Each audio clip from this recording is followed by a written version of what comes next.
Everybody assumes that all chocolate is created equal. It's not quite that simple. If you look at something like confectionery, you'll often see things like palm oil inside there. You'll see lots of emulsifiers, and over 50% of the primary ingredient will be sugar. Spencer Hyman is the founder of Cocoa Runners, a company that curates and distributes the world's best chocolate. He's an expert in all things cocoa.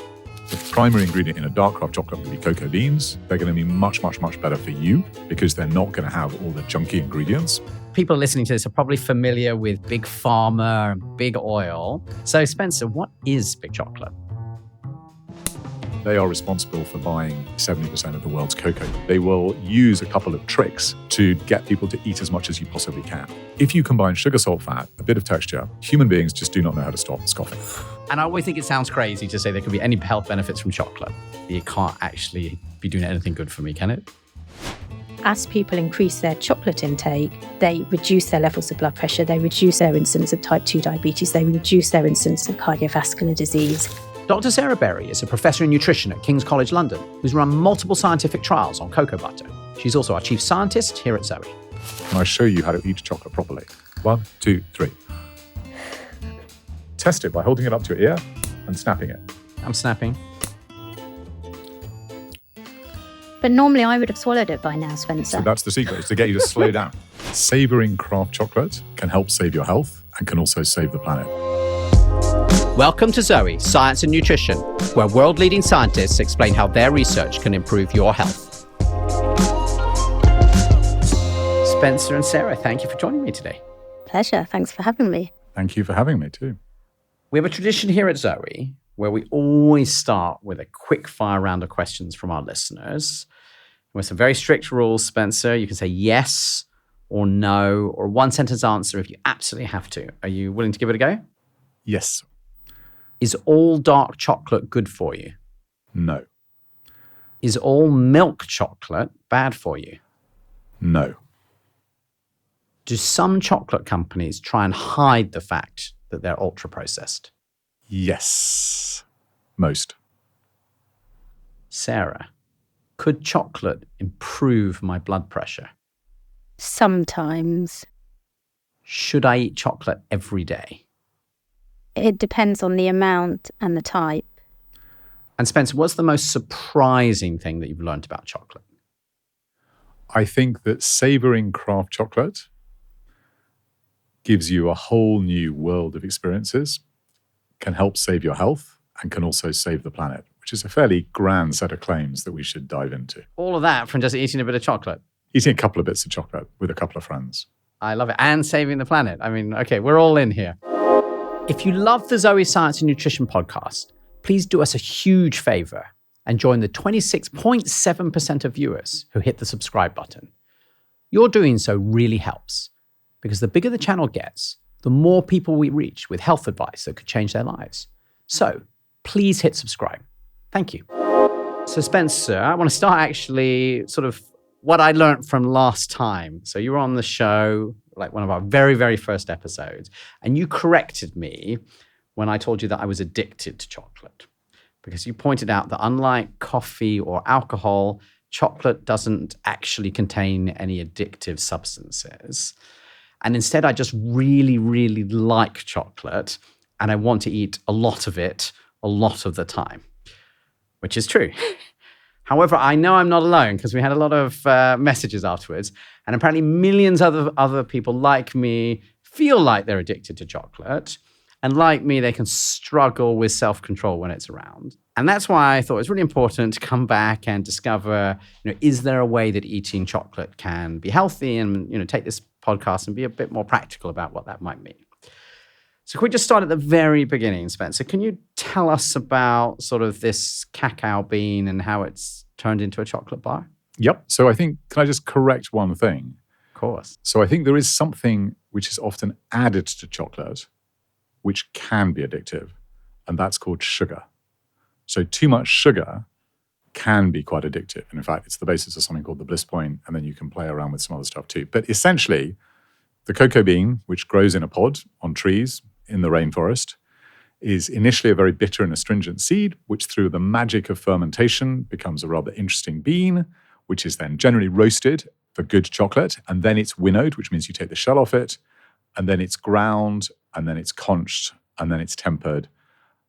And a little bit of sugar is sometimes added to it. Maybe a bit of milk is sometimes added to it as well. And then it's turned into bars. That is the way that good chocolate is made, but there is an alternative process too. And what's the difference between a dark chocolate, a white chocolate, milk chocolate, and these different percentages that I think we see a lot more on the grocery stores than when I was a kid, saying 50% or 70% or whatever? Yeah, so I think there's been a move to basically use sugar more as a flavoring enhancer in the way that, for example, you'd use salt with dark craft chocolate. And the big difference between the three products that you've outlined, I'm just talking about craft chocolate, not industrially processed chocolate here, is basically the other inclusions that are put in there. So milk chocolate is basically cocoa beans, a bit of sugar, and a bit of milk powder.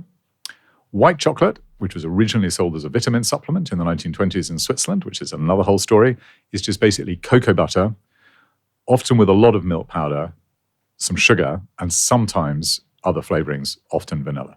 And is cocoa butter different from chocolate that you just mentioned? So what happens when you take a cocoa bean, and maybe we could dive into the two big differences in how you make chocolate. Inside a cocoa bean is basically about 50-55% cocoa butter, which is the secret ingredient to lots of cosmetics, and then what's called cocoa mass or cocoa solids. And when you make a white chocolate, you just use the cocoa butter. And the big thing about chocolate is that everybody assumes that, all chocolate is created equal. And it's not quite that simple. Because if you just take a bean, and as I said, you roast it, and then you winnow it, and then you grind it, you can get all the wonderful flavors, you can get all the wonderful benefits that cocoa's got inside it, like theobromine, which I'm sure Sarah's going to talk more about in a sec, all the flavanols and everything like that. But there's an alternative way, which is basically used to make cocoa butter for cosmetics, which is you take the bean, you will generally take the shell off it before you roast it. You'll roast it at very high temperatures, and then you will often squeeze it in massive hydraulic presses. And those hydraulic presses basically squeeze out the cocoa butter and leave behind a cake. And the cake is often washed in an alkaline solution because that makes it less acidic and a little bit less bitter. And also it changes the color so that it's a bit more attractive. And if you have most sort of chocolate biscuits or most chocolate cakes or lots of chocolate confectionery, it will be made in that way. And it is very likely that a lot of those steps damage some of the wonderful benefits that chocolate has inside it. I want to come back to some of the more complex industrial things that you describe in a bit, if that's all right, and just start with the thing you were describing, which is start with this bean. You end up going through these different processing steps, and then you're saying you can make a dark or a milk chocolate, depending upon whether you add milk to it. White chocolate, you're saying, is a bit different because actually it's only part of the bean that you're using for the white. And I'd love to sort of switch over to Sarah a bit and talk about the health benefits as we understand it of chocolate, because I'm sitting here, I'm still convinced I'm addicted to chocolate, whatever you say, Spencer, and I really want Sarah to now name some really fantastic health benefits from this addiction to make up for the fact that I do feel like I basically need to keep having it. And I always think it sounds crazy to say there could be any health benefits from chocolate because it's sort of obvious. It's like a sweet, right? It's like a candy. Obviously, it can't actually be doing anything good for me, can it? So you're making me think of that saying, if it's too good to be true, is it true? And I think going back to what Spencer said earlier is chocolate is so diverse. To group chocolate and all the different types of chocolate into one health recommendation is wrong. And I know we'll dive into that a little bit. If we talk generally, chocolate does contain these very special bioactives, as we call them, called polyphenols. They contain some other chemicals, which Spencer said as well, called theobromine. And some chocolate, please note the emphasis on some, is also high in fibre, but not all chocolate. There is some good evidence from what we call the epidemiological studies that I know, Jonathan, we often talk about. So these are studies where we look at whole populations and we look at patterns of food intake alongside patterns of disease, that as people increase their chocolate intake, they reduce their levels of blood pressure, they reduce their incidence of type 2 diabetes, they reduce their incidence of cardiovascular disease, and so much more. The problem is that most of those studies group all chocolate together. the other problem is there's lots of confounders. Do people that consume more chocolate also have different other health habits? So how we then translate that back to what's on our supermarket shelf is where it gets really tricky. And Sarah, do you have any idea what's going on? Like, why might eating chocolate be beneficial in the way in which eating all the other candy on the candy aisle? Like, I've never heard anyone argue that that's good for anybody other than maybe, the income of my dentist. So I think there's a number of different reasons. One could be the fibre, but again, the fibre content in chocolate is hugely variable. So in certain types of dark chocolate, and I think you might know better, Spencer, about the different levels of fibre in different chocolates. So we do know that chocolate that's processed in a particular way in very dark chocolate is quite high in fibre. Is that correct? Yeah. No, so fibre is, and also the way in which the chocolate is crafted will make a huge difference to fibre. But most good dark chocolates will have 4 to 7 grams of fibre inside them. And then if you use cocoa pulp sugar, which is going to get very esoteric in a sec, that is also very, very high in fibre. So the pulp which surrounds the cocoa beans, cocoa seeds, and the husk is also very, very high in fibre. So lots of chocolate makers are now trying to work out how to use that too. And then the other point is what you were talking about is theobromine. We've known since the 1920s is a good vasodilator. It used to actually be given to asthmatics.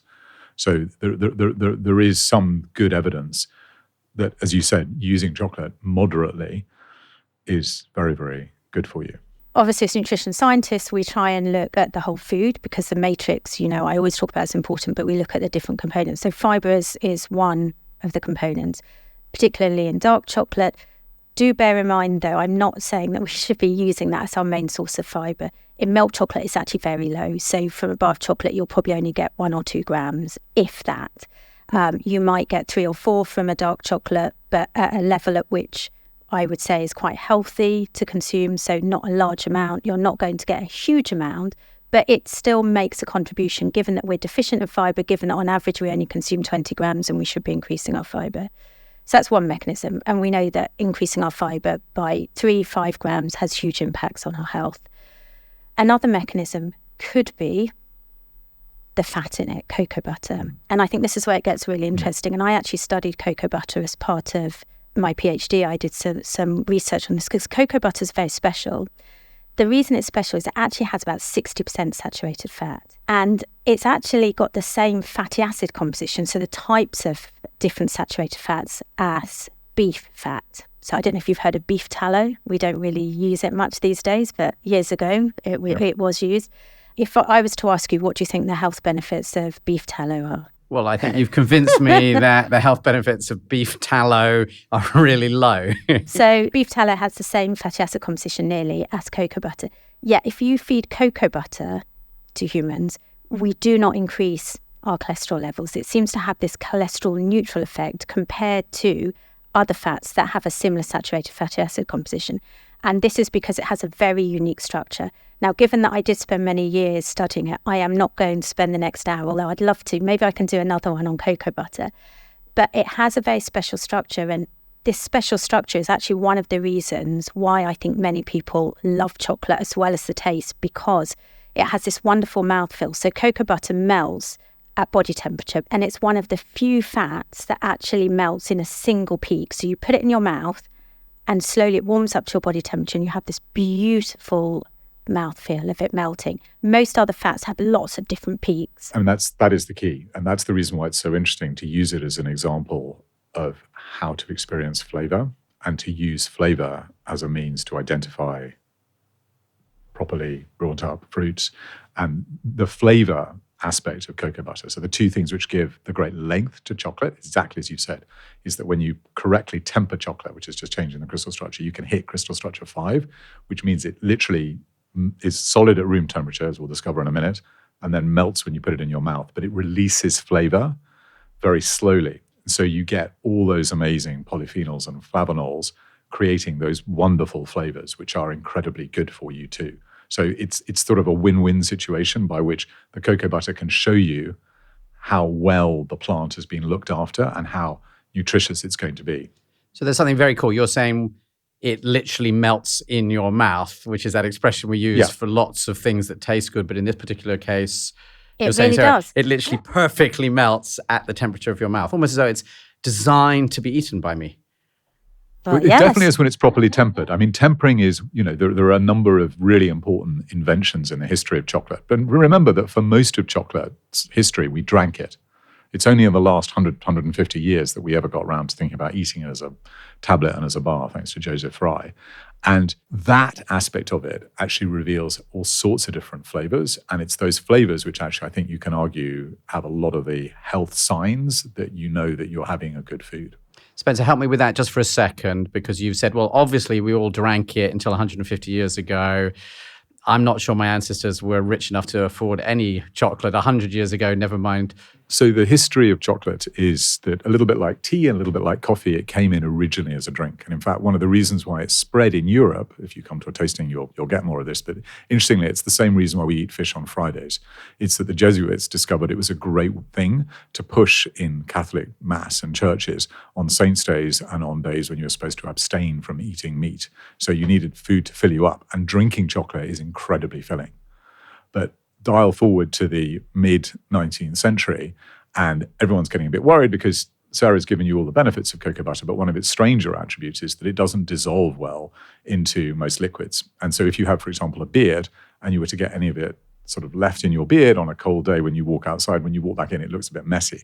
So the Dutch in particular get very upset about this, and they spend a lot of time trying to work out, well, what can we do about it? And eventually they come up with an invention called the hydraulic press, which is actually a British invention invented by a locksmith called Joseph Bramah, who actually used it to flush loos. Just want to check, the hydraulic press is not a way to clean my beard? No, it's not a way to clean your beard, but it is a way to basically squeeze more of the cocoa butter out of the cakes you were using to make drinking chocolate.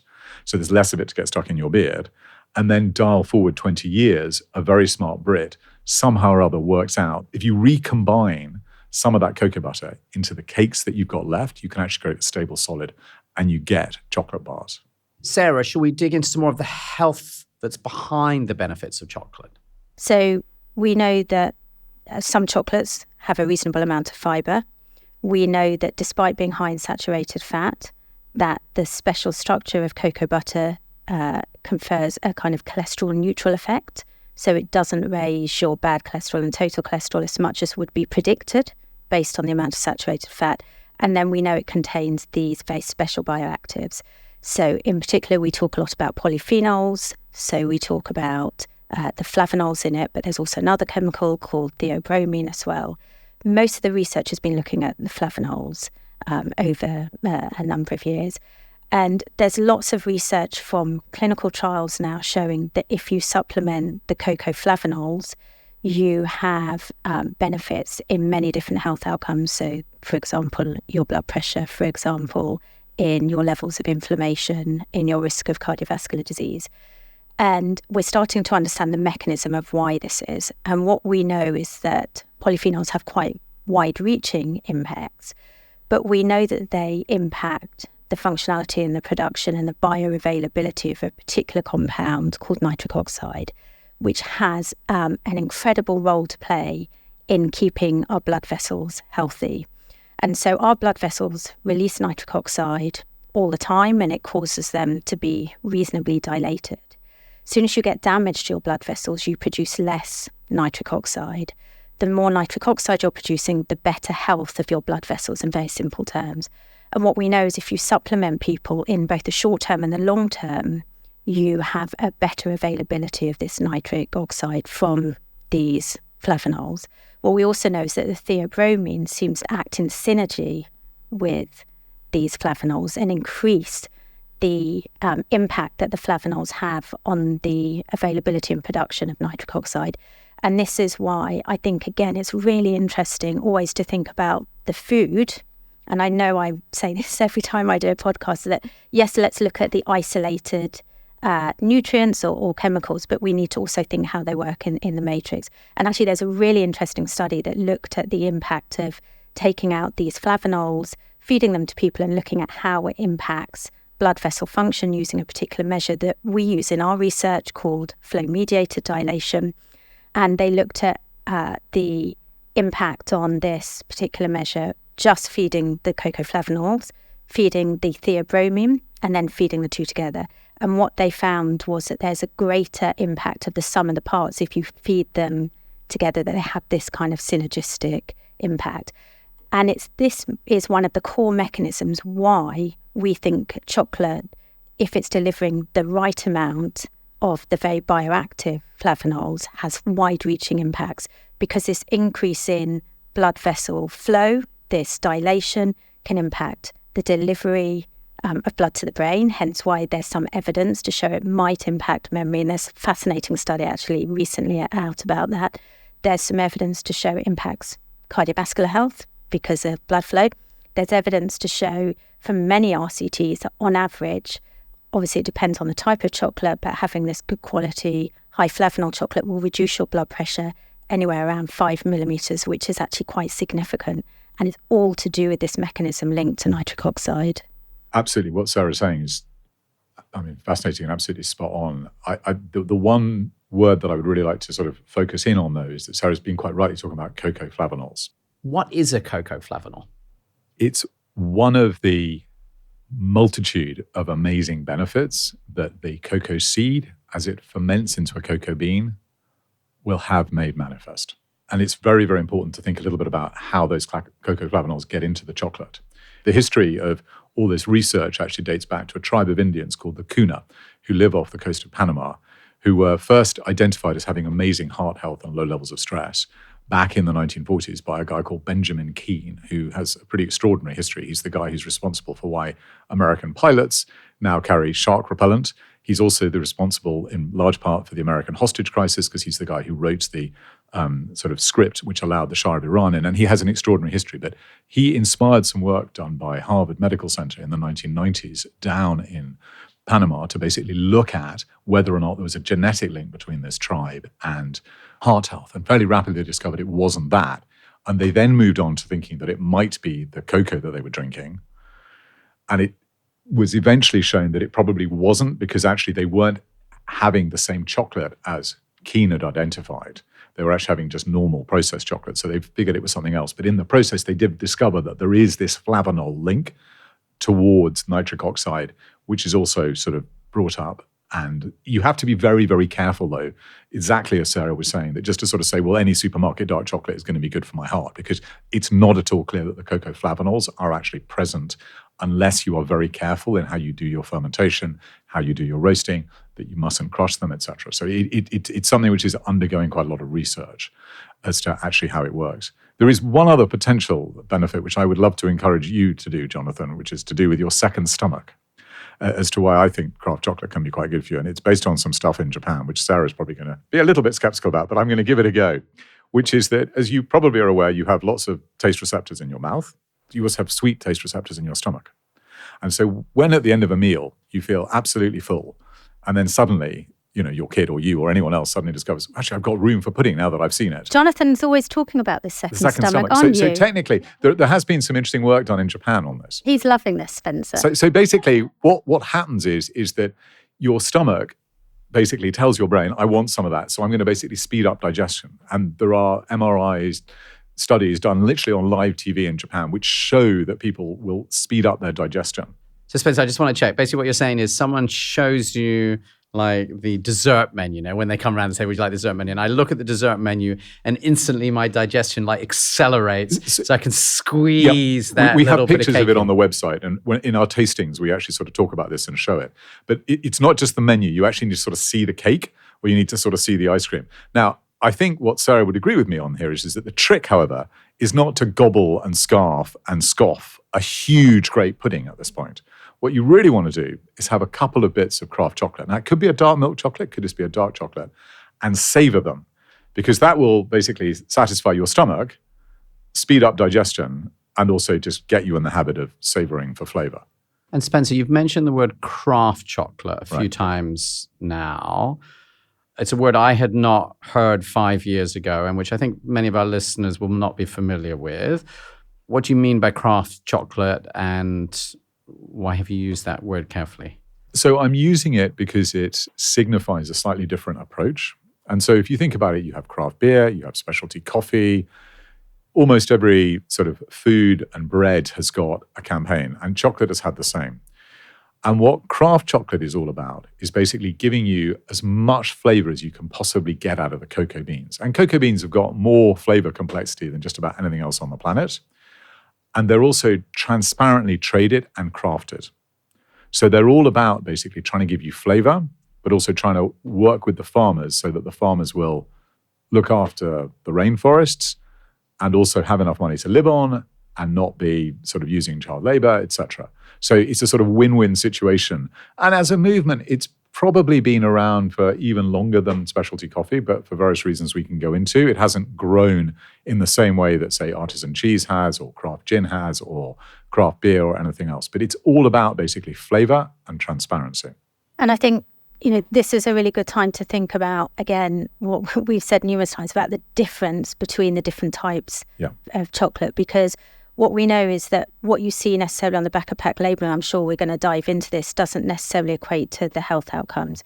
So chocolate could say it's 75%, 85% cocoa or chocolate solids, but actually depending on how it's processed, where it's sourced from, etc., determines the different levels of the really active kind of potent polyphenols, because different polyphenols have different potencies, and the particular ones that are in chocolate, some of them are converted to slightly different forms, and the microbiome might play a role in this, except and and other factors. And so actually the amount of cocoa solids is a crude measure, but it doesn't tell us exactly. And I think this is where it gets really interesting, that what we realize is also from recent research is how important our microbiome is in actually reaping some of the benefits of this chocolate as well. And so there's been some really fascinating studies that have looked at how variable people's health responses are to the same chocolate.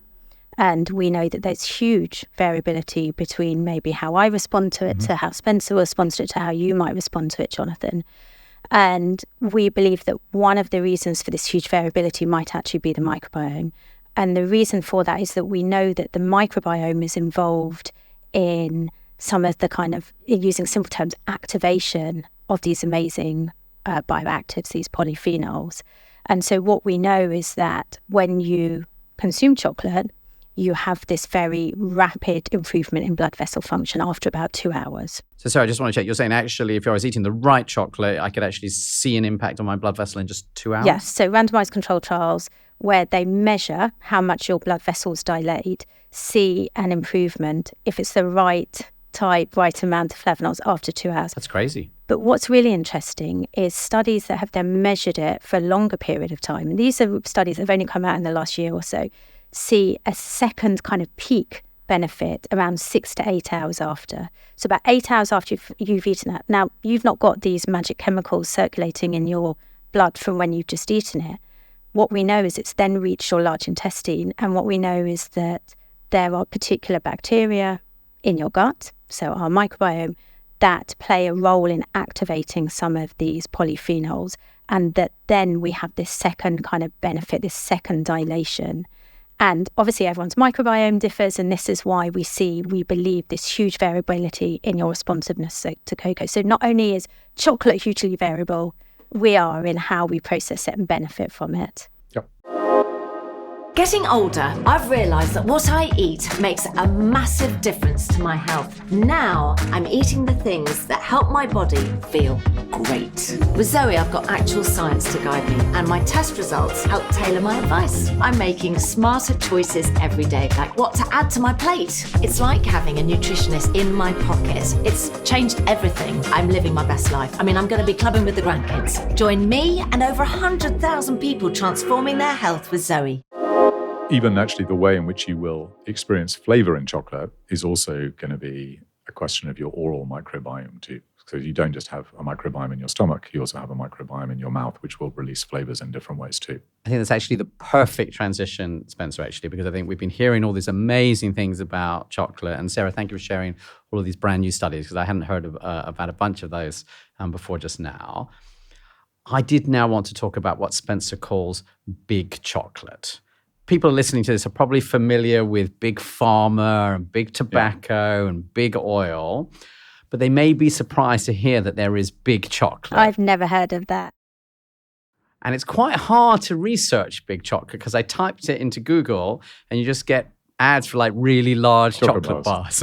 So Spencer, what is big chocolate? Craft chocolate is basically about the flavor and transparency. And big chocolate is about consistency and about cost. And it will use different processes, much more industrial force in the process. And also it will add lots more ingredients and lots more additives, which are not things that you would normally have at home. And so to use sort of, Tim and Sarah's normal definition, if you see something on the list of ingredients that you don't have at home, be dubious about buying it when you buy it in the supermarket. So the difference is the way in which it's made, industrially processed, and the ingredients which are added to it. What's the difference between what you're calling a sort of high-end craft chocolate and like the big chocolate? Do they have different ingredients in them? So they will have some different ingredients, especially if you look at something like confectionery. You'll often see things like palm oil inside there. You'll see lots of emulsifiers, and you'll probably see over 50% of the primary ingredient will be sugar. So if you take craft chocolate, the primary ingredient in a dark craft chocolate, well, it would be cocoa beans, and then there'll be a bit of sugar added to it. And you can also have dark milk, which will also have some milk in it, or just a milk chocolate, which will have a bit of that on it.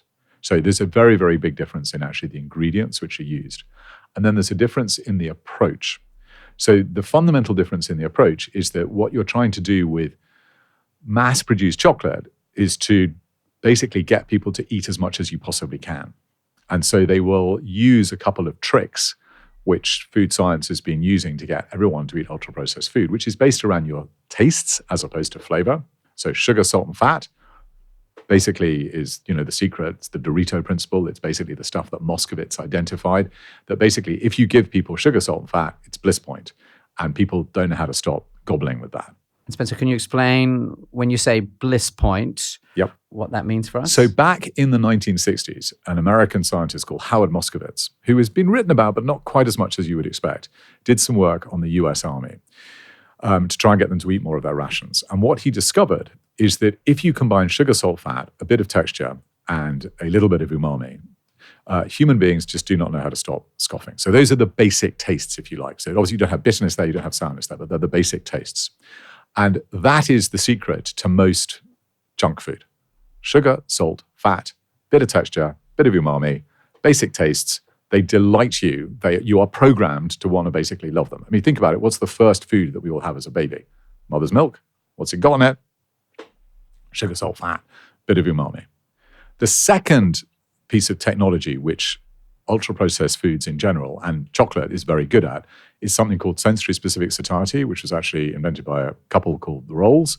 And the simple way to think about this is that when you go to an ice cream store, and they basically try and get you to have 5 or 6 scoops, they're not going to make you just have vanilla or just chocolate chip, whichever one you want. They're going to try and give you a variety, because human beings are basically, we get bored with one food. So what they're trying to do is give you as much variety in that, in terms of the texture, in terms of the different tastes, in terms of the flavors, in terms of everything inside it. So if you look at what's inside a lot of mass market confectionery, you're going to see there's chewy bits, the soft bits, the squidgy bits, there's all sorts of different tastes, etc. And they're using those to basically get you to eat more and more of it. But what they're not doing is what you'd really want to do with any food, which is to try and get at the flavor. Because flavor is your other innate way of understanding whether or not a food is going to have been well crafted, well grown, and be full of all the wonderful things that Sarah was talking about. Because flavor basically comes from, in the case of chocolate, cocoa, it's basically the way in which the bean struggles and grows, and it has all these amazing flavor compounds, over 300 of them. And once you learn to appreciate those, you will stop gobbling, you will stop scarfing, you will basically slow down and start savoring. And it's another way. So looking at the ingredients, looking at where the beans come from, looking at where the chocolate's being crafted, and then relying on your sense of flavor is a good way of basically getting you in the habit of avoiding junk and ultra-processed foods too. And Spencer, do you think, given the huge variability in chocolate, from the craft chocolate, the high, cocoa solid chocolate, to your Cadbury's, your Hershey's kind of chocolate, they're so variable. I often think that what's a helpful way to think about it is that one of these kind of Cadbury's Hershey's chocolate, it's an entirely different food to the kind of craft chocolate that you're thinking about.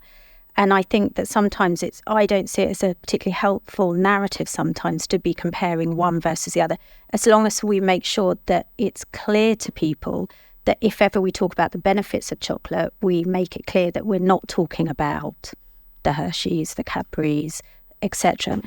I choose to have both. So I do have Cadbury's, which is quite similar to a Hershey's bar, because I love the sugariness, the mouthfeel. But then I also have a good dark chocolate, and I have that for when I just fancy the flavour of chocolate. But sometimes I just want that kind of gunky whatever feel in my mouth. And I know that they're hugely different in terms of health effect. Just like sometimes I might have a particular kind of cheese versus another cheese. And so I do think that it's important that, I'm quite careful about demonising all kind of processed food. And I think that Tim and I sit in slightly different camps here. But I think if someone wants to have a little bit of it, I know that there is the problem that you get the dopamine hit, that you can overeat it, and we need to be careful. But I think we can acknowledge that there's a different purpose sometimes for the different types of chocolate.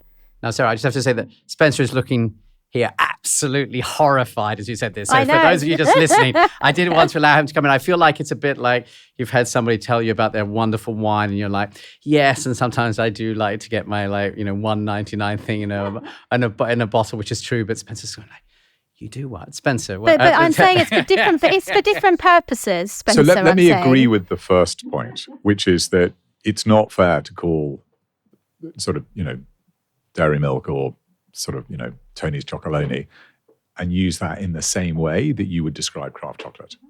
So I would agree with that. That basically if the primary ingredient is sugar, it's got a load of additives to it, which your grandmother wouldn't recognize. If you don't know where the beans come from, if you don't know how it's been crafted, that is a very different experience.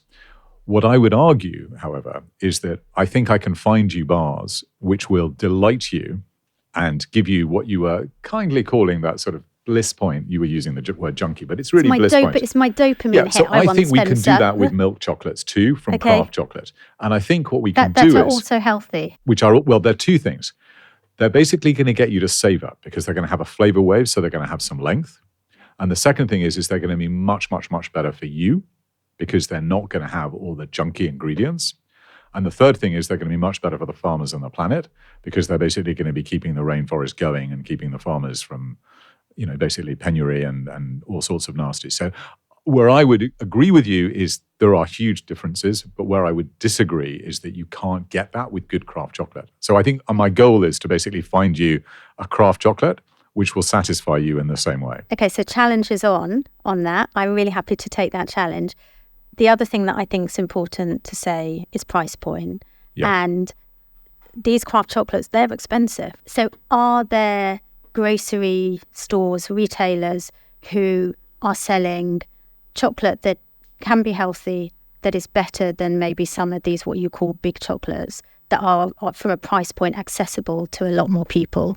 So I agree with your general philosophy, but I would basically argue that the price of a bar has other costs hidden in it too. So the average, and I'm just going to just quickly do this and then I'll answer your question and give you the solution. So remember that the average cocoa farmer in West Africa, which is where 70% of the world's cocoa comes from, needs $2 to $3 a day. At best, at the moment, they're getting paid 80 cents a day if they're male, 30 cents a day if they're women. So if the cost is basically farmers going hungry and not being able to send their kids to school, I'm not sure that's a great cost of just sort of saying you can get a $1 bar. And craft chocolate is actually relatively not that expensive. It's $4, $5, maybe $10, or $4, $5, maybe £10. The other thing is you won't eat as much of it. It is designed so that a craft chocolate bar should last you. I know Jonathan is slightly different to this, but in general, most people will get a craft chocolate bar to last a couple of days with their partner. And when they come to a tasting, we will taste 10 or so different craft chocolates. You'll have like less than 20 grams. You will be full by the end of it because it's that filling. In terms of some brands you can look for, I would strongly recommend you look at Taza, which has got a fantastically interesting texture. Can you spell that? Taza or Taza. And would you get that in a grocery store? You will in high America. street You will in retailer? America. In the UK? In the UK, almost impossible. So the UK is particularly difficult because it is very difficult to persuade any grocery store to sell any bar above, £2, £3. We basically got into this habit that the way in which you sell chocolate, it's an impulse buy. It's generally sold over a vending machine. It is sold off price. And you cannot do that with good flavoursome chocolate. So no, occasionally you'll see Willies in some supermarkets in the UK, some grocery stores, but fundamentally the UK has a really big challenge. If you go to Europe, a little bit different. In Europe, there are some good examples where you can get some of these craft chocolates. But it is a real challenge. That's the reason why I said it is not like specialty coffee. It's not like craft beer. We haven't broken through. We haven't explained to people how this is the most amazing tool to get you to think about flavor and health yet. But we will get there. I'm keen to move to the most exciting part of the show, which is how to transition from bad to good chocolate. And I know that Spencer has brought some tasting. Just before we do that, I just want to sort of check on one clarification, because we're talking a lot about the health benefits earlier. And I just want to, just clarify, when we're discussing sort of the way that these sort of large scale, what Spencer's calling bad chocolate, large scale chocolate manufacturers going on, are we losing, Sarah, all of those sort of flavanols and everything that we're talking about? And the second question I wanted to ask about was, in general, there's a lot of sugar in a lot of these chocolates, and you've talked about the health benefits of chocolate. I just want to pick up, because we have often talked about the pretty clear negative effects of just adding sugar as a raw ingredient into food. So could you just help to understand for people listening to this who started off with chocolate's great, so I should eat more chocolate. Now we're hearing about this sort of, the sort of chocolate that you actually get in general from the grocery store. Where are we left? So the health benefits will depend on where the cocoa bean's from and how it's been processed, as we've heard from Spencer. And in terms of the chocolate itself that we're eating will depend on, like Spencer said, the other ingredients in it. The biggest unhealthy ingredient that's in chocolate is the sugar. And there's actually been some really interesting clinical trials that have fed people a placebo chocolate, so like a dummy chocolate, which is actually a white chocolate, because like Spencer said, it's not got any of the dark cocoa solids in, so the solids that contain the polyphenols and these other compounds. So they often feed that in these kind of studies as the control, as the placebo, the dummy. And then in a couple of studies, they've also fed a very dark, low sugar chocolate. So I think the kind of chocolates that we might be tasting in a little bit. And then they fed the same chocolate, i.e. with the same amount of these polyphenols and other compounds, but with extra sugar added in. And what's really interesting is when you feed the placebo, the dummy chocolate, the white chocolate, it has no impact in improving some of these measures to do with blood vessel function. Okay, so white chocolate is out from a health perspective. It's out. Okay. Then you've got the dark chocolate that's really low in sugar, the kind of craft style chocolate that Spencer's talking about. And that elicits this big improvement in blood vessel function, both in the short term, i.e. in that 2 hours, that 8 hours, but also when you feed these over a number of weeks, you also see a long-term benefit in blood pressure, in the blood vessel function. Amazing. And then if you add the sugar to that chocolate bar, you do see some benefit, but it's very, very small compared to the equivalent bar without that sugar. And this, remember, is it's still at very high levels of these polyphenols. So even when you got this very strong benefit from the underlying polyphenols you're having, it's once you start adding in the sugar too much. Yep. And so what's the number? What's the point at which this is balancing out? And I say the number because I think we got used often, I think, to see that there's like a percentage of chocolate, right? So 70% means, as I understand it, 70% chocolate, 30% sugar. 30% something else. 30% something else. So what's the fraction at which we can feel good about this? So I'm quite uncomfortable putting a fraction on it, given how variable the chocolate is. And I think I would agree with Sarah on this. I don't think the percentage is very tricky. So we're going to try a dark milk in a minute, which has actually got less added sugar to it than the dark chocolate bars. But I think as a rule of thumb, and Sarah can disagree with me here, if the primary ingredient is sugar, which is the case in most mass market confectionery, you can be resting assured that that's basically done for 3 reasons. Cost, because basically it's very, very addictive and it's a good stabilizer. So I think if you see sugar as being the primary ingredient, which you will see in a lot of, in inverted commas, dark chocolates on the supermarket, then I think you have a problem. And I think, again, if you were to push me, which I know you will in a minute, Jonathan, I think if it's above about 75% solids, at a rule of thumb, then you could say it's a healthier chocolate to the other chocolates. But the amount of solids doesn't necessarily equate to how kind of bioactive this those is back solids to like, it's got are. to This be is like where we good quality have to beans, grown in the right way, extracted in the right way, all this thing that's sort of, rather than it all smashed to pieces, which is sort of the image I'm getting from the thing. I really want to switch to eating some of the chocolate that Spencer is now unwrapping in front of him. It's going to be very noisy because one of the great things about craft chocolate is that the packaging is also extremely environmentally friendly. So the reason why this is sort of making this noise, and for those of you who are on the video, you can sort of see it, this paper is actually sort of biodegradable. So we're going to try 2 different chocolates made in exactly the same way. Dark chocolates, a company called Standout. We often use these in our tastings. One is from Peru, a place called Urubamba, and the second is from India. And the only difference between the two is the different beans and the different fermentation. They both have the same amount of sugar, which in this case is 30%, but I hope what you're going to do is get a completely different flavor. Now, can I do one more thing? Can I show you how to eat chocolate properly before we get going too far? It'll take like 1 second more. Oh, do you know what, Spencer? I just like to stuff it in. I know, but there is a trick, which actually is back to your issue with... You're going to make us slow it down, No, aren't all you? I'm going to do, I'm going to show you. All I'm going to do is basically make you take a piece. Sniff Shall it. I pass it along? Pass it along. And then I want you to do 2 things, which are a little bit strange.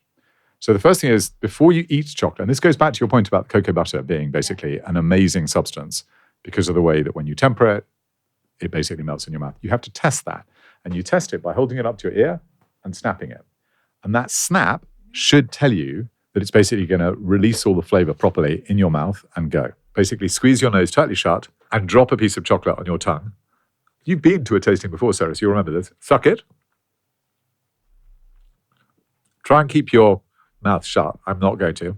But what you should now be able to do is maybe get a little bit of sweetness, a little bit of sourness, but you won't get much flavor. Yep. Now, if I basically count to 3, and then I get you to release your nose and breathe in and out through your mouth as if you're on the Paris Olympics. 1, 2, 3. And suddenly, you should be accosted by an amazing raft of different aromas and flavors. Because humans are unique in being able to detect flavor with our mouths. No other animals can do this. We basically can smell through our mouths. See, this is a bit more bitter than my dairy milk. Mm-hmm. We're now going to try one from India. Oh, yes, thank you. So again, crafted in exactly the same way. I've taken the biggest piece. Sorry, should take Jonathan, lots I'm of this. greedy. Now, if you want to do the snap test again, that would be great. All right, I'm snapping. You don't have to Well, hold that your made nose. a louder noise. Slightly, yep. Might Slightly different butter. Suck it. Very different flavors, yep. So one of the great things actually with chocolate and with anything is to always basically have 2 of them on the go at the same time. I don't think this is as strong a flavour. No, but wait for the wave to come through, because at the end, you may get slightly more caramelly and maybe slightly more nutty notes. But normally I would have swallowed it by now, Spencer. So that's the secret, is to get you to slow down. So if you slow down and you focus on the flavor, it has 2 benefits. One of which is it's like learning to sort of play a musical instrument. You will just enjoy it more. We should describe a little bit, though, for the listeners who aren't having the pleasure of it, right? Which is that there is a lot of complexity to the taste, isn't there, Sarah? So when you stop for a minute, unlike just getting that like hit of sort of sugar and quite a simple chocolate taste, there's a sort of richness to these chocolates, which having had chocolate shipped by Spencer for quite a few years now, I definitely do appreciate in the way in which I never did at the beginning. So I think there is something like, a bit like when you first drank a beer or a wine or a coffee or whatever, right? Like it tastes disgusting the first time. And then as you start to get used to it, you not only start to like it, you start to realize that, coffees taste different or beer tastes different. And I definitely think that the same thing is true with the chocolate, and particularly true as you reduce the amount of sugar in it, because then it's less overwhelmed by the sugar taste and you start to notice the chocolate more. It has a length. So if I compare it to my grocery retail dairy milk, I'll have a lot bigger mouthful than that, I can tell you. And then my sense that I love the texture of it, but then a minute later I need to have more because there isn't the taste. But I can still taste now, and even though I've had a sip of water, the one that you gave me probably 4 minutes ago. I can still taste it in my mouth. And that's, again, back to your magical cocoa butter and a little bit to do with tannins too. But I think what you're describing, and you both instinctively grasped and got to those words, which is there's a wonderful concept which is called BLIC, which is balance, length, intensity, complexity. And in a way, that's what you want in any food or any olive oil. What's fascinating about flavor and people is that actually just with a little bit of practice, people get really, really good at it. Right, Sarah, I feel now that I should basically give you your treat. So this is a dark chocolate, again made by Standout. This time it's basically the same as the last chocolate you had, but it's a dark milk. So it's 60% cocoa.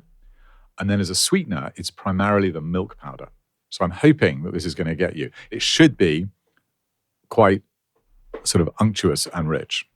This is whether you've converted me or this not. This one is is, the I have test, to say that Spencer. this is not the one that I would have used to convert you. I think I'm going to have to reach into my bag and try and find a couple of others. I'm a difficult one. No, I can definitely get you. We'll get you back to another tasting. It's softer, which is what I You're like. going to like the milk.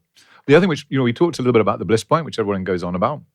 But actually, I think sensory specific satiety and texture is incredibly important.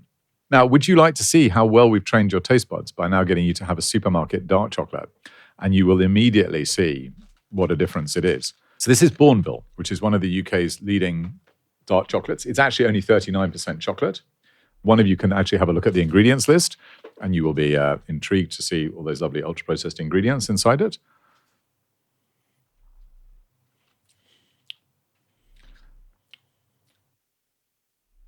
Oh, it's disgusting. Okay, but now we're training you. Now I'm going to do something which we do at all of our tastings.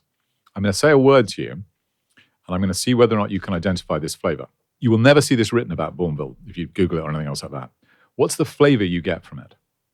No, I need another piece. Keep going. Do you want another piece? No. But you don't like it because it just goes up and down. It hasn't got any balance, hasn't got any length, hasn't got any intensity, no depth, no complexity. So I'm going to say the word coconut to you. It just tastes weird. It just tastes of sugar. I was going to say, it's like sugar and... Powder. Spencer, can I ask you a question related to this chocolate? So you said this is a dark chocolate, but it's got about 30% solids. Are there not regulations in the UK and the US around at what percent solids it's allowed to be called a dark chocolate? Yes, but they're incredibly low. So how much sugar is in that? Well, this is 39%. So I'll read you the ingredients. Sugar, cocoa butter, cocoa mass, palm oil, emulsifiers, soy lecithin, E476, skimmed milk powder, etc. But it is advertised as a dark chocolate. And so my big reaction is just it's 60% sugar, and I'm used to maybe 20% sugar in my chocolate, which is why I had this sort of... It's not just that, it's also the way in which it's been made. Because you're saying it's very, very processed, so very it's lost processed. all the fats, flavors of the chocolate. It won't have the wonderful cocoa butter, which releases flavor in a completely different way. Instead, it has all of those... it could have been pulverized. I'm not sure exactly how they make it. Some chocolate is definitely pulverized using hydraulic presses and then reconstituted, in which case, as Sarah was saying earlier, they won't have the same fiber benefits. Or it's thought not to have the same fiber benefits, etc.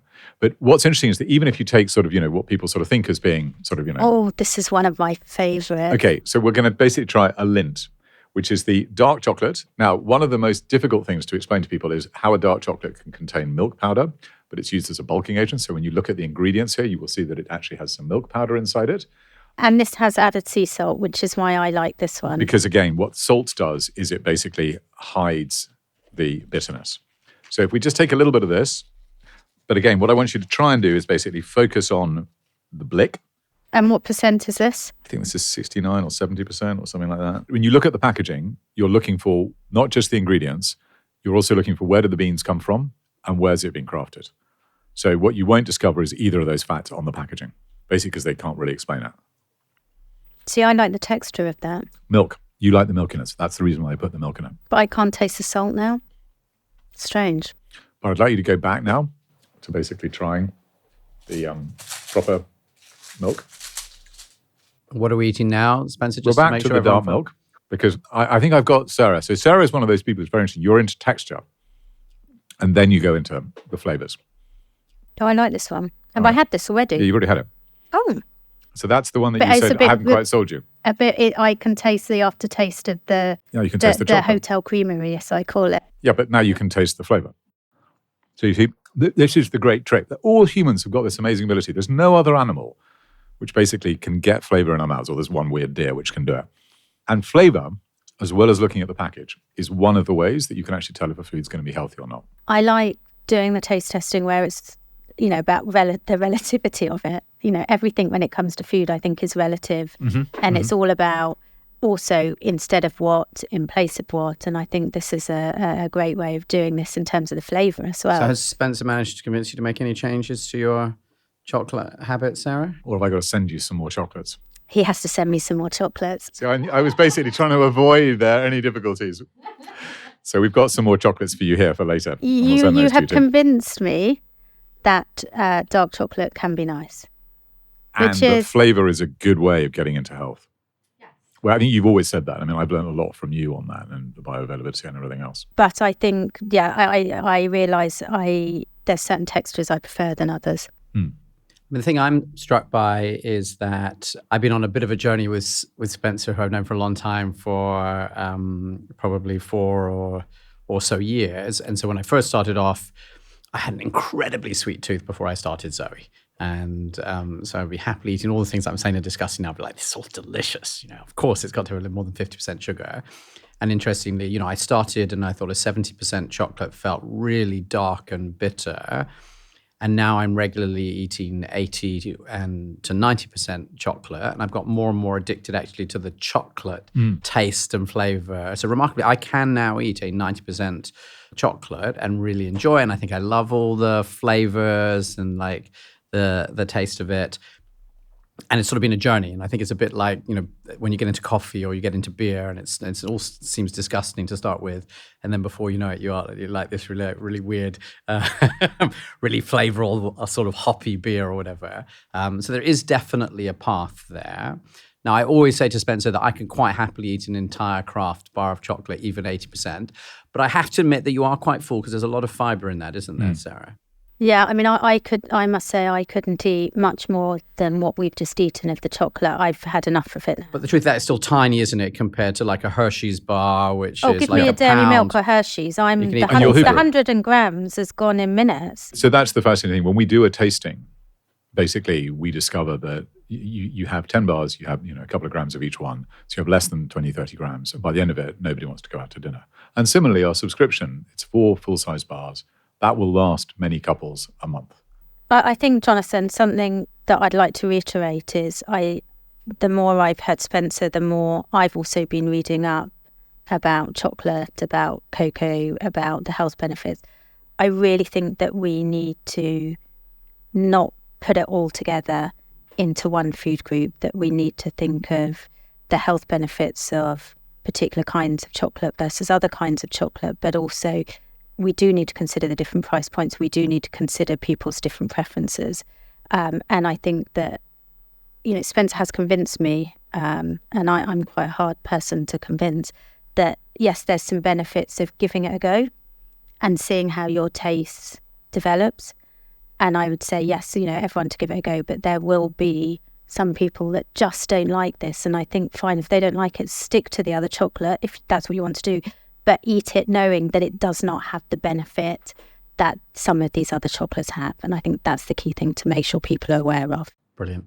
Spencer and Sarah, thank you so much. I'll just do a quick summary. And I think the biggest thing is, like, if you think about health, you want dark chocolate. You're talking about 75% or something like that level in order to access it. It needs to be prepared in a way that is actually keeping all of that amazing complexity from this original cocoa bean. So if it's made by some company that doesn't even tell you which country it's coming from and all the rest of it, and you can see something on the back of the pack that isn't chocolate and sugar, you should be skeptical. But the reason why it works is complex. And you've mentioned all these polyphenols, in particular flavanols as a sort of polyphenol that seems very important, as well as the fiber, but also because the fat in chocolate is something magical. And it's not just magical because it melts in your mouth, which is magic, but also because it looks on the outside like it should be as bad as like the fat in red meat, but actually it doesn't have any bad impact on our cholesterol. It's a sort of neutral fat. Yes, although I wouldn't say it's a good fat, i.e. if you were to compare it to extra virgin olive oil, it's worse than extra virgin olive oil. But I'm saying based on what you would expect with saturated fat content, a really important point of clarification. Understood. So we should really be doing a shot of olive oil after dinner, but if we've got to have chocolate, then it's the dark chocolate to go with. That there's a huge variability in response, and this is brand new studies which suggest that the microbiome is really important. So I'm now hoping that I have like the special chocolate bugs in my gut that I managed to extract the best from it, and I believe that having trained hard for the last few years that I must have it. That white chocolate might taste great, but it's definitely not going to give you those same health benefits because you basically removed, it's just got the sort of the fat in it, it's removed the rest. And that, the reason why you don't eat this dark chocolate in the same way that you eat this sort of really mass-produced chocolate, Spencer, something you talked about is this bliss point idea that they've got the sugar and the salt and the fat all together in just this right amount. That means that, as Sarah's describing, she can be sitting there and just eat like this massive bar without almost noticing. Whereas most of these chocolates, actually, they aren't at that sort of exact combination. So we eat much less, which is why you described that actually you could have one of these craft chocolates and eat it over many days. Absolutely brilliant. Savor to save the planet. Don't scoff. If you're scoffing, you know you've got a problem. Brilliant. Thank you both so much for this adventure through chocolate. Thank you. Very much. Thank you for all the chocolates, Spencer. You're going to take them home with you, I hope. I have to send you some more milks now just to try and sort of find your bliss point. I'm going to eat them all right now. Now, if you listen to the show regularly, you probably already believe that changing how you eat can transform your health. But you can only do so much with general advice from a weekly podcast. If you want to feel much better now and hopefully live many more healthy years, you need something more. And that's why more than 100,000 members trust Zoe each day to help them make smarter food choices. Combining our world-leading science with your Zoe test results, Zoe is your daily companion to better health for life. So how does it work? Zoe membership starts with at-home testing to understand your unique body. And then Zoe's app is your health coach, using weekly check-ins and daily guidance to help you to shift your food choices to steadily improve your health. I rely on Zoe's advice every day, and truly it has transformed how I feel. Will you give Zoe a try? The first step is easy. Take our free quiz to find out what Zoe membership could do for you. Simply go to zoe.com/podcast, where as a podcast listener, you'll get 10% off. As always, I'm your host, Jonathan Wolfe. Zoe Science and Nutrition is produced by Julie Pinero, Sam Durham, and Richard Willen. The Zoe Science and Nutrition podcast is not medical advice. And if you have any medical concerns, please consult your doctor. See you next time.